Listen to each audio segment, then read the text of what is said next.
Hello and welcome to Rebels Radio latest interview. I'm joined by Slough Joint Manager Neil Baker. How are you, Neil? Yeah, not too bad, John. Night after a surprise defeat away at Bedworth. Yeah, very disappointing result.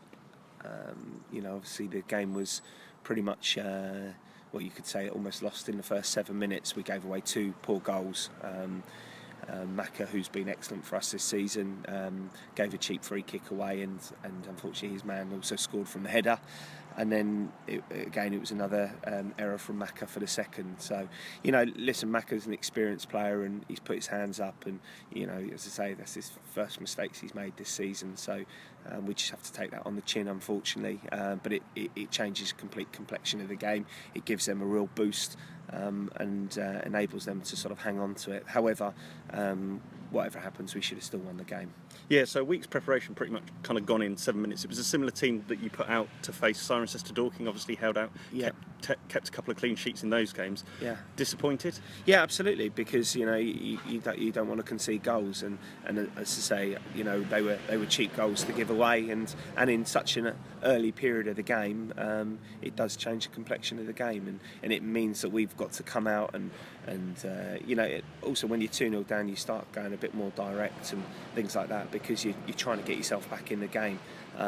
But you had plenty of chances. We had plenty of chances. I mean, we could have been leading by half time. I mean, honestly, some of the chances that we actually had, they weren't. Some of them weren't even half chances. They were good chances, and it was just one of those days. Funny enough, one of the fans was standing by the dugout at the second half, and he said we could play here all night and not score, and couldn't disagree, to be honest, because it was just one of those days. And what did you say at half time? Not an awful lot, It was quite a short one. It was a very short one. We took them in. They got a rollicking for the way they started the game. Effectively, for the first 20 minutes, we were second to most things. We'd given away the two cheap goals, and we weren't winning any battles in central midfield. And we let those lads know that, and then we said, you've got to go out and you've got to go and turn this around, because it was unacceptable. And the fact is, we were getting in for fun down the sides of them, for the last 25-30 minutes of the half, and as I said, we should have had 2, 3, maybe even 4 goals in that period of time. Goals change games, and goals win games and get you 3 points, and they can sometimes paper over the cracks. There's one or two players that we're not as happy with as what we were hoping we would be. So we have to sort of assess that and go from there. After half time, were you pleased with the comeback? Did you feel there was a bit of a response there, or were you disappointed? No. Listen, we had the vast majority of the second half, but if I'm honest, we were too direct.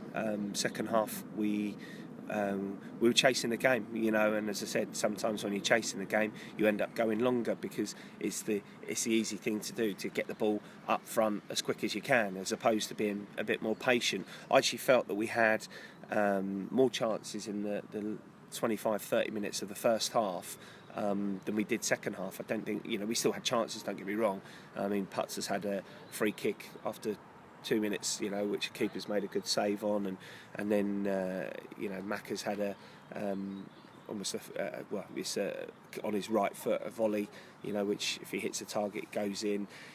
All within. Over the bar, yeah. Guy put one over the bar, but that was sort of quite late on, if I'm honest. That was probably with about 10 minutes to go. But yeah, again, if you score with 10 minutes to go, gives you a little bit more time. I mean, Dan Hicks obviously come on and scored with maybe 5 minutes to go, and maybe 1 or 2 minutes injury time. But then what I would say is once we got that goal back, we didn't put any balls into the box. We had 3 chances, I think, to put balls into the box, and 3 times 3 crosses went out of play without even giving us an option to go and attack them. So that was disappointing, and didn't feel that after we'd scored that we had a chance, to be honest. It was a disappointing. Obviously, they'd gone down to 10 men after 65 minutes as well. So we were playing against 10 men for 25 minutes, 30 minutes. We'd asked the fullbacks to get on and pretty much play as wingers, because they were only leaving one up top. And in the end, we ended up going 1 for 1 at the back, because they weren't they weren't really creating any problems. They were just sitting in and defending, and we were trying to just push men forward, but it just didn't work. And it's a disappointing result. Was the result a fair one? Yeah, because they've scored 2 goals and we've scored 1. It's just, goals change games, as I say, and if we'd taken our chances, we could have had 5 or 6 there yesterday, and that's no exaggeration. And in the post-mortem after the game, both immediately and having slept on it, what was the mood in the changing room like, and what was said? Well, the mood was disappointment. Disappointment from us, disappointment from the players. It's one of those where you can overanalyse everything. You can start looking at every single player and what are they actually giving us and things like that. What it has meant is that myself and John have gone away, and we know we need to do 1 or 2 things at least, and we're being active in that. So we need to hopefully get 1 or 2 in the next sort of week or so, and try and improve us. And more immediately, you've got the challenge of Redditch a couple of days away. What are you going to do for that? Well, it's a tough game. We know Redditch are a good side. They gave us 2 big beatings last year, and we know we're in for a tough evening. And sometimes after a defeat, your confidence can be down. But we've got to go there and work hard and sort of remain solid. Not give a team a leg up. Because a few times this season we've given teams legs up. And it's important that you don't in this league, because it's a clinical league. There's some of the results are just incredible. You look at Histon's 5-1 win over Hitchin yesterday. You just can't expect that any game is going to be easy. It's not a side because they're down at the bottom that you're going to go and get 3 points off them. It's just not the case. You have to work hard for 90 minutes in every single game, and until our players learn that, we will get undone. Was there any injuries taken out of yesterday? Well, Scott obviously come off after 35 minutes. He'd got a knee in his backside, and it was sort of basically gave him a proper dead leg, and he couldn't run on it. So Scott was obviously a concern. I would hope he'll be okay for Tuesday, but I'm not quite sure on that at this stage. So we'll speak to him today. Other than that, Jake got through 45 minutes. Obviously, his fitness was probably lacking a little bit because he hasn't done anything for 5 weeks. But Jake was probably our most influential player pre-season, and we've got to do our best to try and get him fit as quick as we can, because he's an important player for us, and he actually creates stuff where we haven't necessarily been doing in areas so far. Talking of Parsons, news of Ryan that yesterday evening has decided to take a break or to move to a different club. Well, he's knocked it on the head for the time being. We've had a few conversations with Ryan so far this season, because he had a bit of a mixed pre-season where he got his injury, and he didn't start the season well. Obviously, we went to Biggleswade, and he didn't have his greatest game, and so we've sort of been talking to him, sort of saying what's the situation, and how can we get you back, because for Ryan's been a very consistent player for us for 18 months.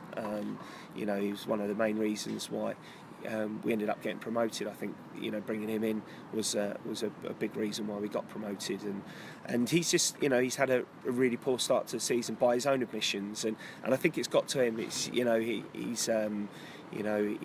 it's one of those where I think he's beaten himself up when he makes a pass that goes astray or something like that, and it's just got to a stage where I think he needs to take a break from it, and I understand that he's frustrated with his performances, and things get said as well in changing rooms and whatever else, and it is what it is. We're disappointed because he's a great lad, and he's been a really good player for us, but at the same time his standards haven't been where we expect them to be either. So we need to obviously try and move on as quick as we can, and try and get somebody in to replace him, but it's no easy task, but we'll be on the lookout now.